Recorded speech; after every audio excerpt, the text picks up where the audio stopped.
Agde to Rivsalt, a different camp. Rivsalt, where was that? Rivsalt was on the Spanish border, on the beach. Now, why did they move from one camp to the other? I have no idea. This was a matter of probably combining the two camps. So you were responsible for, and your father were responsible for releasing approximately 1,500 people. Correct. Where did these people go? Well, they went to Jewish organizations in Montpellier that supported them. They got, some had visas, they went to Spain or Portugal. Some went to Switzerland. 100 of them went to the Allied armies overseas.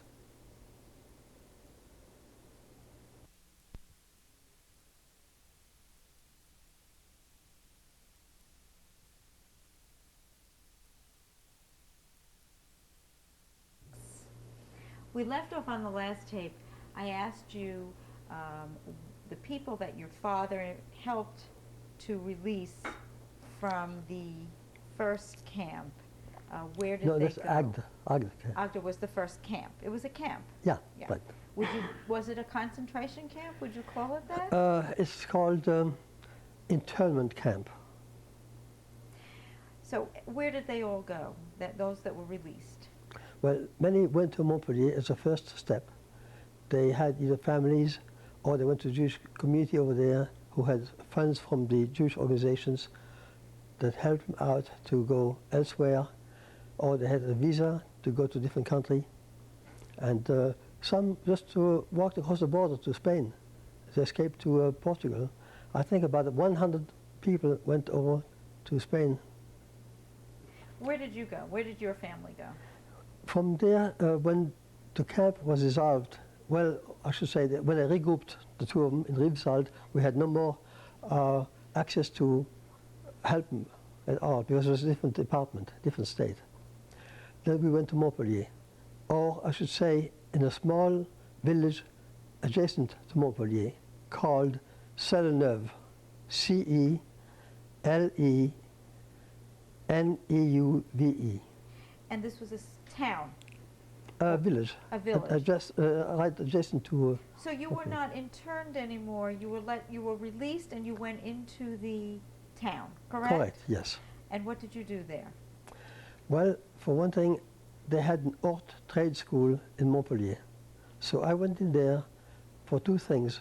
First of all, I went for mechanical training, and then chemistry. As a matter of fact, on my chemistry exam, they had a professor from the Sorbonne in Paris who came down and gave us the final exam, and I had très bien.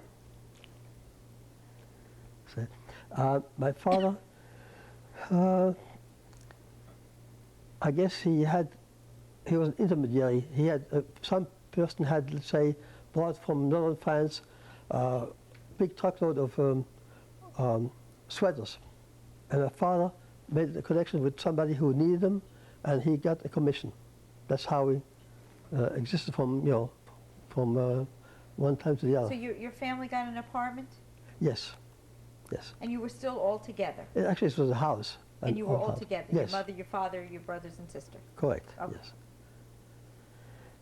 And then we had, there, in the winter time, we had to fetch some wood for the fireplace. That was by the river. Well, it was a chore, but we had hardly any means at that time. The organizations helped us a little bit. We got clothes from, I believe, the, what is it called? The Friends of, what do you call it again? In some organization. It's a non-Jewish organization. American Friends of that. Anyway, they provided us with some clothing there, and I went to the school. My brother went to school also. My sister worked, I believe, at the office of the organization too, Jewish organization, for a while. Were you allowed to walk about freely in the town as Jews? Oh yes, because this was not German occupied. This was still Vichy France. And then they started with the razzias. What is that? That's word means raffles. Another word is picking people off the street and arresting them. And the way it turns out, in 42, about July, August, they started to pick up people that came to France after 36. And my father at that time had good connections. He organized Boy Scouts. They were hiding people in hospitals because hospitals had food. Jewish and non-Jewish doctors helped them and kept mum. Nobody knew what was going on. They had places where they could hide people. Some took a family in, some took a single person in and hid them. And then my father organized Boy Scouts to collect food from restaurants or private donors and deliver it to the various places. So in other words, I want to make sure I understand correctly.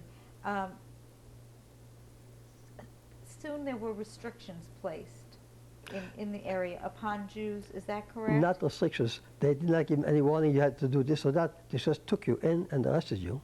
And so when that started happening, then you had to start hiding, is that Hiding, correct? not hiding us, but hiding people.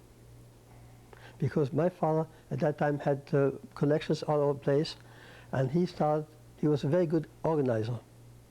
And he got the Boy Scouts, the troop there, to pick up the food and deliver it. He got people to find hospitals where they would hide people. Once they were in the hospital, they had food. We didn't have to worry about them. And this is in that small town outside Montpellier. of That was Montpellier then. This was in Montpellier. Montpellier. What else happened? What happened next? Well, then this was in about July or August of 42. 42?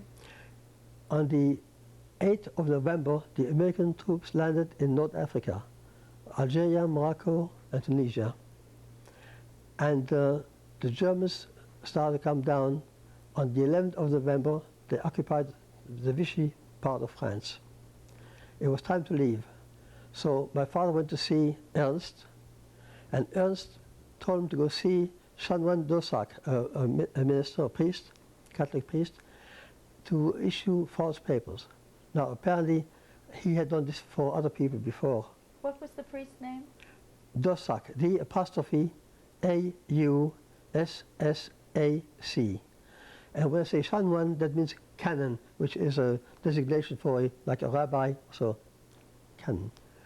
And he issued us false identification cards. We had pictures. He asked us, what name would you like to have on the cards? And I was with my sister. We said, Heiberger, H-E-I-B-E-R-G-E-R. Why Heiberger? My parents didn't speak French. If we had to disappear, it had to be a name that would make it consistent with us being from Alsace. You can pronounce it in French, Héberger, or Alsatian, Heiberger.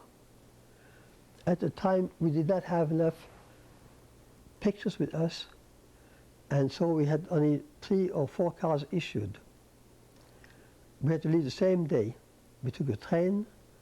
We went to the Lozère Mountains, to Mende, and from there we transferred to a smaller village called Jalcrest, and that was Soviet transportation. From there we had a van to go to Saint-Germain-de-Calbert. Saint-Germain-de-Calbert. Where is this now? It's in the southern Lozère.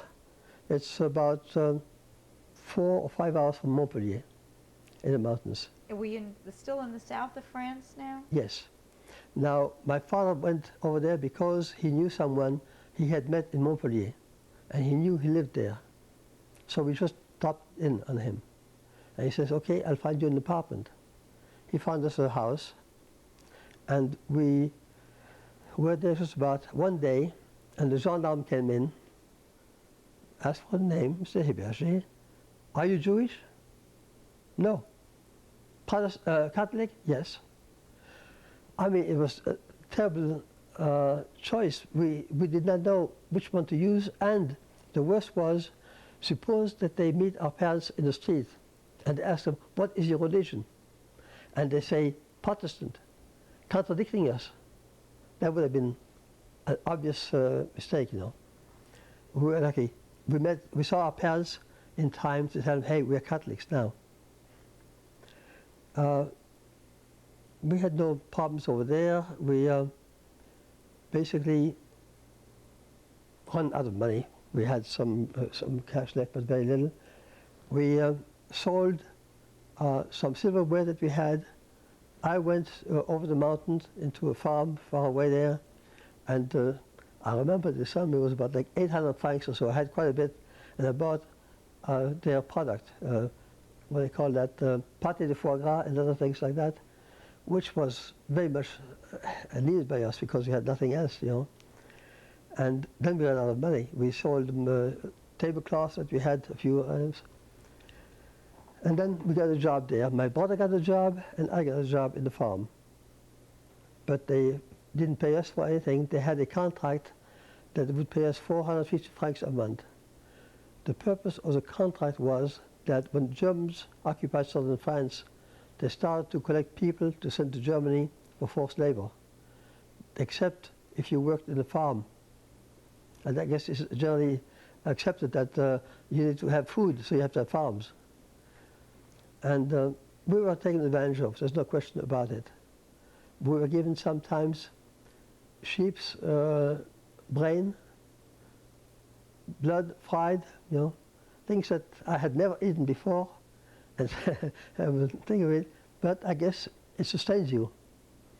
Where was your mother and your father? In the village still. So they were in the village, and you and your sister and brother were working on the farm? My brother and me in one farm. My sister got a job in a different place with private people. They had a yard or so she had to take care of, but not a farm as such. And you were working under the false name? Oh, yes. Nobody knew that you were Jewish at this point? Not at that time. When my sister went to apply for the job, we almost got the hot water there because the people asked her, do you have a baptismal certificate? She said, no, we left Colmar, we left everything behind us. That was lucky, because those people were very strict. See, there was a big friction between Protestant and Catholics in the small village. They used to have religious wars over there. The king was Catholic, and the subjects over there were Protestants, and they would not go obey him and whatnot. So he used to send in troops all the time and try to kill the people. They did not allow him to pray. This was in the small town you're talking about now? Well, in the whole area, Loewy Mountains. I'm not sure if you heard of the other village, but they had about 800 people, Jewish people hidden. And the population was about 5,000 altogether. And same thing happened there. The people had feelings because they had suffered, or their ancestors had suffered the similar things. Only they did not know we were Jewish. And somehow we just tried to keep this cover, even if you trust the people, except one person. We trusted a teacher, a lady, Mademoiselle Medj, and she was a very nice person. She had a fiancé who was killed in World War I, and we told her that this is our circumstance. We are Jewish, and we have no money, we have no food, and all that. So she got us to work on making packages for the POWs in Germany. The government used to send them sugar and other things, and we used to break it down and pack it up for her. So once in a while she used to say, take a little sugar, a handful or whatever it was, you know. It was big help though. But anyway, we told her, and she says, you are to go to church, at least to make yourself known as a Catholic, one time at least. She told us how to go about putting your hand in holy water and cross yourself, how to kneel down when certain times. And she was with us one day. She went to the rest of the services, and everything went fine. That was the only time we went over there, though. But from that day on, we were already recognized as being Catholics, and therefore the Protestants did not mix too much with us. Although they helped Jewish people that they knew were Jewish, even if they did not say they were. You know, there was, I guess, they had, some of them had mentioned it to their minister, Protestant minister, and he had told the people, you don't know nothing, help those people. And they went out of their way. I mean, there was big help over there. We did not benefit from it because we were not known there. That's fine. We got by. My father took some blankets, borrowed a sewing machine from a shoemaker, and he sewed pants that he exchanged for food. Or we worked in, from the farm, we went up in the mountains to cut trees down that were used for mine support. In the mines, you know, they have supports there. And we had to cut, between the two of us, 12 trees a day, cut off the branches, remove the bark, and it was hard work because we had to have a big saw and axes to cut the tree down. I mean, how we made it, I don't know, but the job closed down after a few months or so. Then we were back to 0.0. You were back to what? To 0.0, back to nothing. And so we went also collecting mushrooms. That was dangerous because we didn't know the good ones from bad ones. We collected berries also. And one farmer helped us. When we brought the mushrooms in, he told us which ones were good, which ones were bad. It helped put in the soup, give you some taste, you know. I mean, bread was terrible. The rations, you could not buy them because either they were not available or you didn't have the money. Where were you staying at this point? On the farm? No, in a house, in a village. With your parents? With my parents, yes. The jobs had finished. My brother was still in the farm for a while longer than I was. Then one day, in April 19, no, in the mid of 1943, two policemen from Montpellier came up, and they said, asked the identification, and said, you have been reported to us as being against Vichy government. But he says, you have been denounced by somebody in the village, but we can't tell you who it is. The same day, Italy had surrendered, so they were not looking for any problems. They figured that war will not last that much longer, so they went back, be cleared completely. A few months later, in April of 1944, there was, from time to time, the Gestapo used to come through the village, check the records of the police, and so on and so forth. And one time they ran across a car of the resistance. Some groups had weapons, some had just gotten together without weapons. But this truck, this car on the highway had armed resistance in uniform. And the German car with 3 officers and 1 chauffeur stopped. And it was getting difficult to hide that you were from the resistance. So the people in the French car shot 3 of the German officers, captured the chauffeur, who apparently, I believe, had a bad leg, so he was limping. And they took him to a castle in the neighborhood and hung him on the gate. Well, what happened is that before that, not too far from, maybe 100 miles away, the Germans had attacked another group of the resistance and killed about 56 or 57 of them. So the resistance was looking out for Germans. Same evening, 2,000 SS came up. They were from a Hohenstaufen division, and I have the map there. And that was about 6 or 7 miles away from where we were in the village. But a patrol from the field gendarmerie, field police with the metal plates, came and knocked on the door. Aufmachen. We understood every word. We just played dumb. We opened the window. So they knocked on the door with the rifles. We opened up. Then they checked our papers. They could not tell anything from the papers. They were false papers. We were lucky. That month or month before, we had changed our old papers from Montpellier to French papers from the village. And as long as I realized you were from the village, there was no problem, unless there any specifics. So they said to my father, terroristen.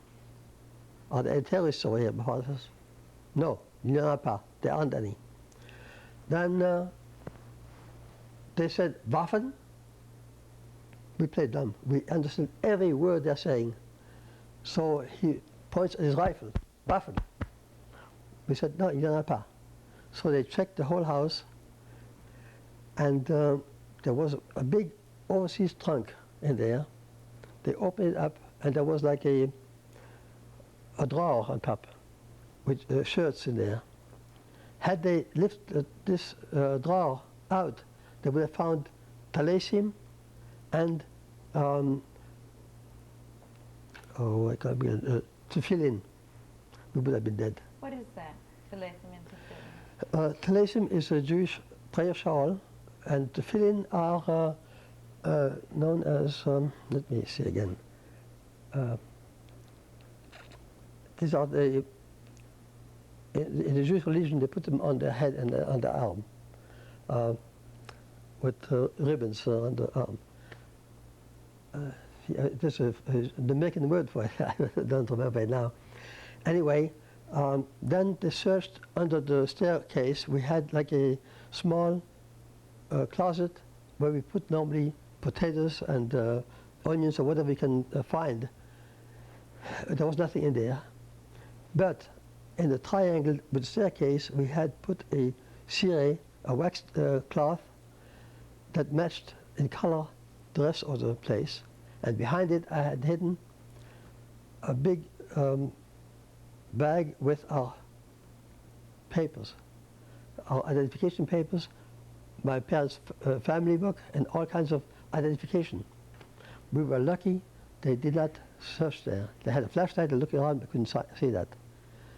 So the one policeman went upstairs again, said to his commander, "Nichts viel," not much. They were looking on top of the dresser, if there was anything on top of a closet or so, nothing there. And they decided to leave. We were lucky that we did not try to escape. What happened is, in suspecting that this would happen someday, we had a back wall in the yard that was cut into the mountain. And we put in some crampons, some metal hooks that we could climb on and get out. Luckily, we did not try to escape because there were Germans on there too. We found out later on. By the way, one of the Germans saw two of my dictionaries, one French, English. He says, "Das nicht gut." He waved. So I said, yes, yes, yes. Then he pointed the other one, German, French, "Das gut." So, okay. Then he walked away. They left the thing. We were so frozen while they were there. As soon as they left the house, we just collapsed. I mean, we were completely in a sweat, you know. I mean, you cannot imagine. We escaped. I mean, it was about 2 o'clock in the morning, and that was terrible. In the morning, the neighbors came over and said, "What happened?" You know. Apparently, they searched only 2 houses in the whole village, and one happened to be ours. So it looks like somebody may have reported us as a suspect. They had many collaborators in the village. What I did not know at the time is that the post office employees suspected some of the people of being collaborators and turning in either Jews or collaborators to the Germans. So when they saw a letter addressed to the German office, they used to censor it, open it up, see what was inside, and reseal it and send it on. But then the people also sent letters to their friends or relatives in Montpellier, so that we could not tell if this was a, you know, whether it denounced somebody or not. But the people in the post office selected certain people, and they took their mail and checked it out. Anyway, there were combats in the area, but then things settled down. In March of '43, we had started a group of people that were supposed to be deported to Germany. They had forced labor, and they picked on anybody over 18 years of age. And my brother was over 18 years of age. What happened is that the sous-préfet, which is a subdivision of the prefecture, this was not in Mount, but the Florac, came by. I'm not following you. I'm sorry? Say that again. Well, they have, let's say, a department, let's say, like Arizona. Well, Phoenix may be the prefecture, the governor's office, but they had an under prefecture, sub thing in say, Tucson. Okay? So he came into the village, spoke to the mayor, and wanted to make sure that he had his quota of people to deport to Germany for forced labor. Well, we saw the end coming. My brother was 18 years old. So my father and my sister went to Florac, to his office, and said that we want to make sure that my brother does not go to Germany. And suddenly my sister broke down. She says, I have to tell you the truth. We are Jewish. If he goes to Germany, he's dead. The sous-préfet takes up this phone and makes a phone call, totally unrelated, and hangs up. He says, you know, thank you very much for letting me know the truth. And then he says, you know, there's something that if you are from Alsace, according to your papers, you don't have to go to Germany. We didn't know that. So he issued a paper that I may have a copy possibly. And my sister and my father went back to